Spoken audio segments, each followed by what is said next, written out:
Good morning, church. It's good to be with you today. We're entering into a challenging passage of Scripture, James chapter 2, verse 14 to the end. Faith without works is dead. It doesn't have any effect or any value. First question, what works are we talking about? What does James have in mind? Well, we know by his first example, he's talking about basically, we would call them good deeds, acts of service. The example there, you have a brother or sister, a fellow believer who has a need. You see it, but you say, hey, blessings to you, go and be well, but don't do anything. That's a useless faith because you've not played out the role of servant that Jesus demonstrated for us.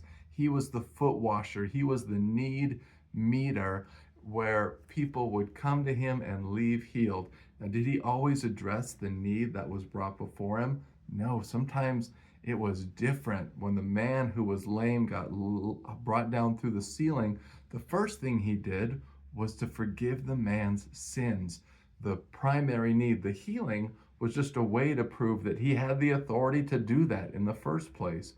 And so it is too when Peter and John are walking and they see the lame man begging for money by the temple gate. They say, we don't have gold or silver, but what we do have we give to you. Stand up and walk. And they heal him and they service his physical and his spiritual need.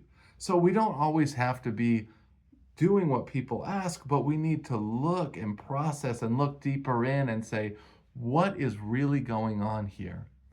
And to take the time to be with people and to understand their story and their situation, and to know that we always have one thing that we can give to everybody, always, forever: the gospel of Jesus Christ, the good news. And then beyond that, as we're able to help people with material needs, with physical needs, to pray over people, to do what God puts in our path, like that Good Samaritan to the one waylaid on the road, goes out of his way, gives the time and the money he probably doesn't have to spare.